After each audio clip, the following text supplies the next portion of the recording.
Olá pessoal, aqui é o professor Alexandre Braga novamente. Bom, no nosso encontro de hoje, a gente vai dar prosseguimento e finalizar aquele joguinho que nós começamos no nosso último encontro, tá certo?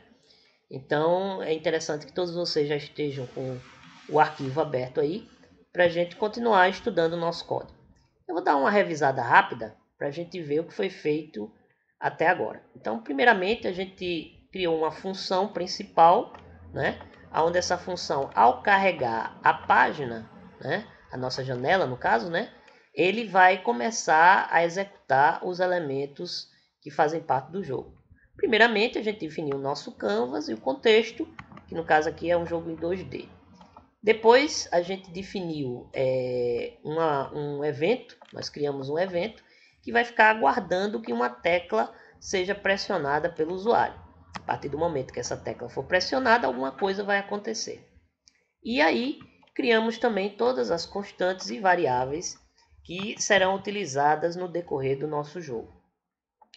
Temos ainda uma função jogo, que é uma função dentro daqui do nosso elemento principal, que vai carregar toda a parte visual, todos os componentes do jogo, assim como toda a parte de lógica, né, de execução do jogo. Então tudo vai ficar aqui dentro dessa função jogo.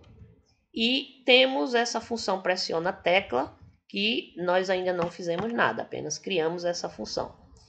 E esse comando set interval que a gente fez na aula passada, ele vai chamar justamente a minha função jogo e vai executar isso aqui a 10 quadros por segundo, né? 10 frames por segundo.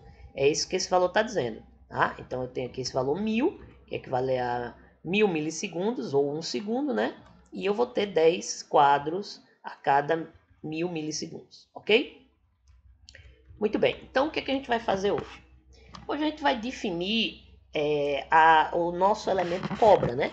A gente já tinha preenchido o canvas com fundo preto e criamos uma comida em algum lugar lá da tela. Então o que a gente vai fazer agora? Agora a gente vai definir quais são os elementos que vão compor o objeto que vai ficar se movendo na tela, que no caso seria a nossa cobrinha, tá certo? Então vamos começar primeiramente com a posição da cabeça da cobra, né? Então cabeça X, lembrando que a cobra ela tem a posição no eixo X e no eixo Y, tá certo? Então o que vai acontecer? Eu defini que a cabeça ela iria aparecer inicialmente nessas posições aqui, né? 10 e 15. E aí o que acontece? À medida que a função jogo for sendo chamada e o jogo for sendo executado, essa cobra ela vai se mover na tela de acordo com a vontade do jogador, né? À medida que o jogador for apertando as setas no teclado. Então, o que vai acontecer? Eu vou incrementar, então, mais igual, a posição da cabeça da cobra de acordo com a velocidade. Então, a velocidade que nós definimos no eixo X e a mesma coisa para a cabeça Y no eixo Y, né? Na velocidade no eixo Y. Muito bem. Ok, então com isso eu já tenho como é que a minha cobra vai se deslocar. Agora, eu tenho que fazer algumas verificações. Primeiro, eu tenho que verificar, então vou usar um comando if, se a minha cobra atingiu o final da tela, o final do canvas, em alguma posição. Deixa eu só voltar aqui para o HTML. Nós criamos um canvas com uma largura de 400 e uma altura também de 400. Então ele é um quadrado. Então o que eu vou verificar aqui? Primeiramente, eu vou verificar se a cabeça na posição X é menor que zero, tá? O canvas ele vai de 0 até o tamanho máximo, tanto no eixo X como no eixo Y. Então, o zero seria, por exemplo, o lado esquerdo da tela, né? Então, se a cabeça da cobra no eixo X atingir o zero, o que vai acontecer com ela? Então, cabeça X vai ser igual à quantidade de quadros, né? Veja que eu tenho aqui a quantidade de quadros, menos 1. O que vai acontecer? Quando a minha cobra atingir a parede do canvas do lado esquerdo, 0, ela vai aparecer do lado oposto, do lado direito. Ou seja, se o tamanho de quantidade de quadros máximo é 20, ela vai aparecer 20 menos 1. Né? Ela vai aparecer um pouquinho antes do final do lado oposto. ok? E aí a gente vai testando isso também para todos os outros elementos. Então, se cabeça no eixo X for maior que quantidade de quadros menos 1, ou seja, se ela atingiu o lado oposto da tela, então cabeça no eixo X vai ser igual a 0, né? Que ela vai voltar para o início lá do meu canvas. E assim a gente vai fazendo com o eixo Y. Cabeça índice Y for menor que 0, se isso acontecer, a cabeça índice Y vai ser igual a quantidade de quadros menos 1. Ok? Opa. E agora a gente vai testar a última situação, né? Se cabeça índice Y for maior que quantidade de quadros menos 1, o que vai acontecer? Cabeça índice Y igual a 0. Muito bem. Então aqui a gente já testou todas as possibilidades da cobra bater em uma das laterais do meu canvas, né? E se isso acontecer, qual é a reação dela? O que vai acontecer com ela? Muito bem. O que falta a gente fazer agora? Agora falta a gente desenhar a cobra propriamente dita, né? Então aqui depois que a gente desenhou a comida, a gente vai começar a desenhar a nossa cobrinha, tá certo? Então, contexto, ponto, fill, style. Eu vou colocar uma cor na minha cobra. Veja, aqui eu utilizei o código hexadecimal de cores, tá? Para quem ainda não conhece, esse código hexadecimal você pode pesquisar na internet. Você coloca lá no Google HTML espaço código de cores. Aí ele vai mostrar que cada cor equivale a um código em hexadecimal. Mas também a gente pode utilizar o nome da cor em inglês. Então eu vou chamar aqui que a minha cobra ela vai ter a cor cinza, né? Gray em inglês seria cinza. Pessoal, a gente precisa entender como é que vai ser o desenho dessa cobra, tá? O que vai acontecer com ela? A cobra ela é o elemento principal do jogo, já que é ela que vai se deslocar, ela que vai comer, ela vai crescer, enfim. Então, tudo vai acontecer em cima da cobra, tá certo?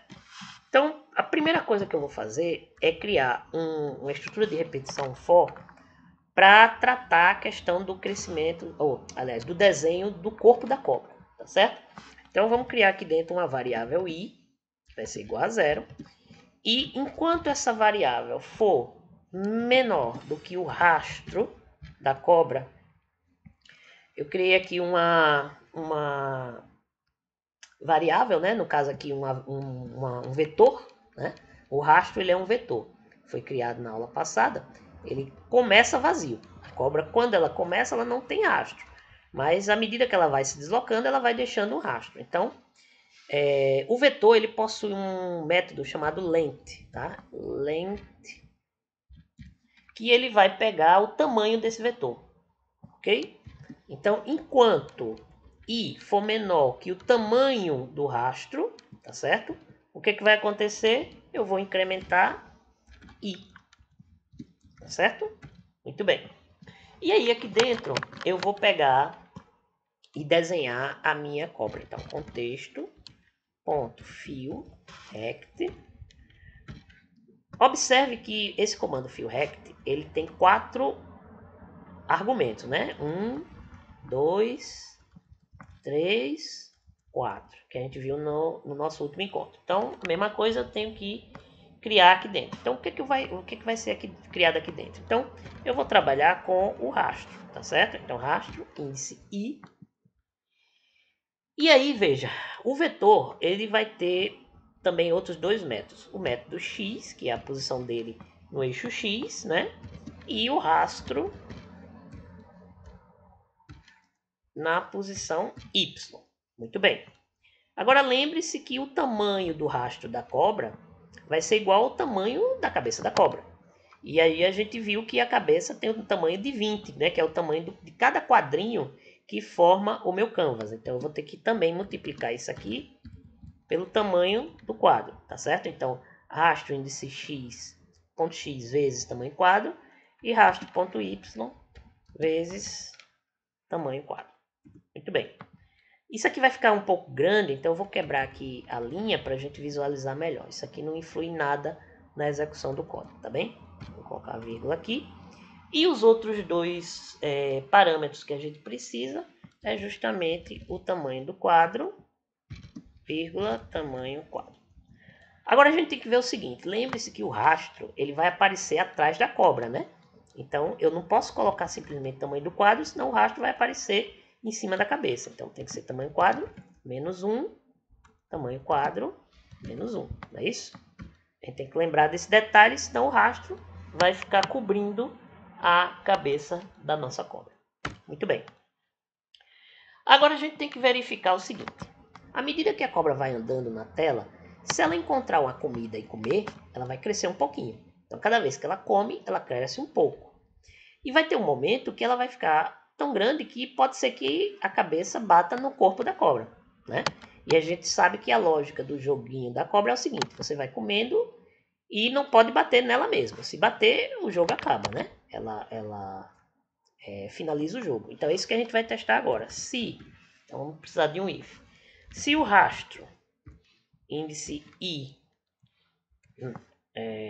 na posição x for igual a cabeça da cobra também na posição x, ou seja, se a posição da cabeça coincidir com alguma das posições que está lá armazenada no meu vetor de rastro, significa que a cabeça bateu no rastro, tá? Agora eu tenho que verificar isso também na posição y, né? Então rastro índice i ponto y equivale a cabeça índice y. Eu tenho que testar as duas posições, tanto a coordenada x como a coordenada y da cabeça tem que coincidir com a coordenada x e a coordenada y de algum ponto do rastro da cobra. Então, se isso aconteceu, o que vai acontecer? Bom, eu tenho que pegar a velocidade no eixo x e a velocidade no eixo y e igualar a zero, ou seja, a cobra para, né? Ela estava andando, pô, bateu no rastro dela própria, ela para, e aí finaliza o jogo, a cauda volta para a posição inicial, ou seja, a cobra volta para o tamanho original dela, tá certo? Muito bem. Então, com isso, a gente já verificou a situação da cobra bater no próprio rastro, né? O que é que ficou faltando agora? Bom, lembrando o seguinte, que o rastro, ele é um vetor, tá? Então, eu estou apenas aqui fazendo a verificação e testando o que vai acontecer com ela. Mas em nenhum momento eu coloquei o que foi tratado aqui dentro do for dentro do meu vetor, tá? Então é isso que eu vou fazer agora. Então aqui rastro, o vetor ele possui o método push, tá? Então rastro.push, o que o push faz? Eu vou inserir dentro do vetor alguma coisa, algum elemento. E como aqui eu tenho dois elementos para serem inseridos, né? O x e o y, eu vou inserir um objeto que fica mais fácil da gente trabalhar. Então a gente sabe que para trabalhar com objetos no JavaScript, a gente usa a chave. Então dentro da chave eu vou criar um par chave-valor. Então a chave seria o x, então eu vou inserir o x, que equivale à cabeça na posição x, e separando por vírgula eu vou inserir o y, que vai receber cabeça y, ok? Então aqui eu inseri os dois elementos dentro do meu vetor rastro. Joia, muito bem. Então o que está faltando agora? Vamos pensar um pouquinho. À medida que a cobra vai crescendo, né? E ela vai criando esse rastro ele vai ter que ser mostrado para o usuário, tá certo? E aí eu vou ter que sair desenhando na tela cada quadradinho que vai ser acrescentado no rastro. Então, eu vou fazer aqui uma verificação. Então, eu vou usar agora um while. Tá? E dentro do while, eu vou verificar o seguinte. Se o tamanho do rastro, então rastro.length, for maior que o tamanho da minha cauda, Ou seja, se o rastro que a cobra está deixando é maior que a cauda, né? Eu não posso ter um rastro maior do que o tamanho máximo da minha cobra. Senão ela vai crescer mais do que deveria. Então o que é que eu vou fazer aqui? Ó? Rastro, ponto, shift. O que é que o método shift faz? Ele retira o último objeto do meu vetor. Isso aqui é preciso a gente fazer, pessoal, porque senão ele não vai, ele vai deixar esse rastro e esse rastro vai sair poluindo toda a área do meu canvas, vai deixando lá, vamos dizer assim, um objeto indesejado lá. Então ele desenha, mostra na tela e remove o último para não ficar poluído lá a visão do nosso canvas, tá bom? Isso aqui é necessário para que ele apague, por exemplo, o último elemento do vetor. Joia. O que é que está faltando a gente verificar agora? Nós já criamos a cobra, né? Fazemos ela crescer à medida que ela come e verificamos se ela bateu nela mesmo. Só que a gente não verificou se ela comeu, né? Então, vamos lá. Se, o que é que eu vou fazer aqui? Eu tenho aqui em cima, a gente criou aqui em cima uma variável comida, né? Cadê aqui? Ó, comida x, comida y é igual a 15. Eu tenho a posição da comida. Então, o que é que eu vou verificar agora? Se comida x equivale a cabeça x, ou seja, se a posição no eixo x da cabeça coincide com a posição no eixo x da comida, significa que a cobra encontrou uma comida, né? Então, isso também tem que ser verificado no eixo y. Então, comida y equivale a cabeça y. Quando isso acontecer, a cobra encontrou uma comida. E aí, o que acontece? Quando ela come, a cauda aumenta, né? Então, cauda mais. Então, eu vou aumentar o tamanho da minha cauda. Além disso, se eu comer essa comida, ela vai ter que desaparecer dessa posição onde ela está e aparecer em outro lugar qualquer na tela. Dentro do JavaScript, existe uma biblioteca chamada Math. A biblioteca Math, ela tem vários métodos para trabalhar com cálculos matemáticos, tá? Então, vamos definir que a posição da comida no eixo X agora vai ser igual a math.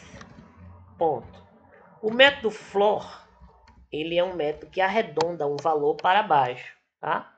E aí dentro do floor eu vou chamar novamente a biblioteca math, o método random. O que o random faz? Ele cria um número aleatório, só que ele cria um número aleatório decimal, tá? Então, como as posições no nosso canvas são todos números inteiros, eu precisei usar esse math.floor para arredondar para baixo, transformando o valor que ele encontrar aqui, que é um decimal, em um valor inteiro. E eu vou multiplicar isso aqui por tamanho quadro. Tá? Então, o que eu estou dizendo aqui nesse comando? Ele vai fazer o seguinte, ele vai dizer que a partir do momento que a cobra encontrou a comida, ele vai aumentar o tamanho da cauda e vai mudar a posição da próxima comida que vai aparecer para um valor aleatório entre 0 e o tamanho máximo do quadro, tá? Então ele vai sortear aleatoriamente qualquer número entre 0 e o tamanho máximo do quadro. Isso também vale para o eixo y. Então, como isso aqui é igual, eu vou simplesmente copiar e colar, ok? Pronto. Então agora a gente já tem a posição, a nova posição que a comida vai aparecer quando a cobra se alimentar, tá bom? Joia. Vamos ver se falta mais alguma coisa para a gente terminar. Pronto, então nós já tratamos a lógica do jogo com relação à cobra. Então ficou faltando somente a gente tratar agora a questão das teclas que o usuário vai pressionar, né? Veja, essa função pressiona a tecla, ela recebe um evento, tá? Esse evento seria o código que equivale a uma tecla do teclado. Existe uma tabela internacional chamada tabela ASCII, tá? Se vocês quiserem saber mais a respeito dessa tabela ASCII, pesquise no Google lá a tabela ASCII e ele vai mostrar que cada letra do teclado, A, B, C, cada número, 1, 2, 3, enfim, tudo no teclado do computador tem um código numérico equivalente. Então é isso que a gente vai verificar agora. Então vamos utilizar o switch O que eu vou testar no switch? Eu vou verificar se o evento .keycode, keycode é um comando em inglês, né? Código da tecla, tá? Que vai verificar qual foi o código da tecla que o usuário pressionou. Então, caso, case, eu já sei de cabeça que as setas do teclado, a seta para a esquerda, direita, para cima e para baixo, eu já sei de cabeça qual é o código de cada uma delas, né? Então, no caso, o 37 seria move a tecla para esquerda, tá? Então, toda vez que o usuário pressionar a seta para a esquerda, ele vai receber esse código 37. E aí, o que vai acontecer? A velocidade no eixo X vai ser igual menos, então eu vou decrementar o valor de velocidade, que no caso aqui é uma constante que a gente definiu lá em cima, né? Então, vamos ver aqui, ó. Velocidade é uma constante, equivale a 1. Ou seja, vamos entender isso aqui. Se eu pressionar seta para a esquerda, ele vai diminuir em 1 o valor da velocidade no eixo X. A seta para a esquerda e a seta para a direita equivale ao eixo X, né? E a seta para cima e para baixo equivale ao eixo Y. Então, como a gente está trabalhando com a seta para a esquerda, a velocidade no eixo Y não vai ser alterada. Então, continua 0. Ok? E aqui eu vou acrescentar um break. Muito bem. Então, eu tenho que testar isso aí para todas as outras teclas. Então, a tecla 38, que seria a próxima tecla, move para cima, tá? Então, no caso de eu mover para cima, então a velocidade no eixo X seria igual a 0, porque a gente está trabalhando com o eixo X, não afeta a seta para cima e para baixo, né? E a velocidade no eixo Y seria igual a menos velocidade. Ok? Então, eu estou decrementando a velocidade. Aqui eu coloco o break. Muito bem. E aí nós temos o próximo, né? Que seria a tecla 39. Que move a tecla 39, move para direita, certo? Muito bem. Então, o que vai acontecer? Velocidade no eixo X vai ser igual a velocidade. Veja, como eu estou movendo para a direita, eu, ao invés de decrementar, eu vou incrementar, né? Então, não preciso do menos. E a velocidade no eixo Y, como a gente viu, não se altera, continua 0. Ok? Break aqui. E vamos fazer o último teste, seria o 40, né? Que é o 40 move para baixo. Certo? No caso de mover para baixo, a velocidade no eixo X vai ser igual a 0, né? Porque a gente não vai trabalhar com ela. E a velocidade no eixo Y vai incrementar. Então, velocidade. Pronto. E nós temos aqui um break. Pronto. Então, com isso, a gente tem o controle de movimento da nossa cobra. Esse código, é um código mais ou menos padrão que a gente pode utilizar em qualquer jogo. Se eu tenho um jogo que usa as setas, eu já tenho aqui o código das setas. Eu não quero usar as setas, eu quero usar as letras. Aí você vai pesquisar o código e muda só o código. Eu tenho que acrescentar mais uma tecla aqui, por exemplo, se eu fiz um joguinho de nave e eu quero que a nave atire. Então, quando ele apertar a barra de espaço ou a tecla Enter, ele dispara uma bala. Então, basta eu ir acrescentando outro case e fazendo as verificações, tá? Então, nosso jogo está com o código completo. Vamos testar agora aqui no navegador, né? Para a gente ver se está tudo ok. Então, vou carregar aqui. Opa, olha, já apareceu aqui a minha cobrinha e a minha comida, tá? Como eu não pressionei nenhuma tecla ainda, então a cobra fica parada. Vamos tentar agora, vou mover aqui a minha cobra para cima. Opa, olha lá. Tá se movendo direitinho, né? Deixando lá o rastro dela. Vou comer a comida. Pronto, a comida já apareceu em outro lugar e a cobra já cresceu um pouquinho. Opa, comi mais uma. Vou bater aqui. Saiu do outro lado. Vou para cima. Saiu do outro lado. Agora eu vou para baixo. Ok.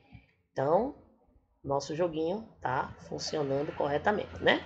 Deixa eu eu sou muito ruim nesse jogo. Vamos ver aqui. Deixa eu comer aqui mais umas comidinhas. Poxa. Verificar o tamanho da cobra para tentar bater nela. Para ver o que, é que vai acontecer quando ela esbarra com ela mesma, né? Pronto, acho que agora já dá. Não dá não, fodeu. Vou crescer mais um pouquinho aqui.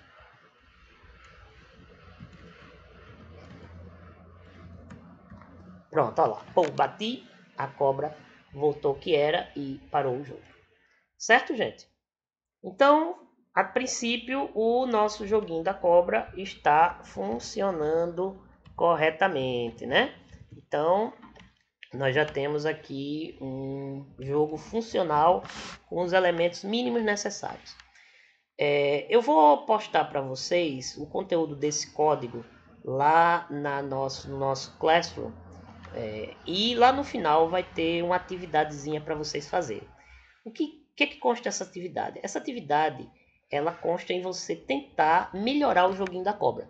Eu propus lá algumas coisas que vocês podem tentar fazer. Por exemplo, tentar fazer com que as cores da cobra mudem, tá? Então, ela é cinza, mas eu posso tentar mudar a cor dela à medida que ela se desloca, usando cores diferentes, né? Eu posso colocar um score, né? Uma pontuação aqui em cima, ou em algum lugar qualquer da tela, onde à medida que eu vou comendo, ele vai mostrando a quantidade de comida que eu comi até agora. Enfim, eu propus algumas coisas lá. Quem conseguir fazer, ótimo. Quem não conseguir, poste suas dúvidas lá no WhatsApp ou no próprio Classroom, que a gente vai tentar esclarecer, tá certo? Não é uma atividade obrigatória. Eu vou deixar essa atividade como opcional, mas eu gostaria que vocês tentassem pelo menos para testar os conhecimentos de vocês, ok? Espero que tenham gostado e até o nosso próximo encontro.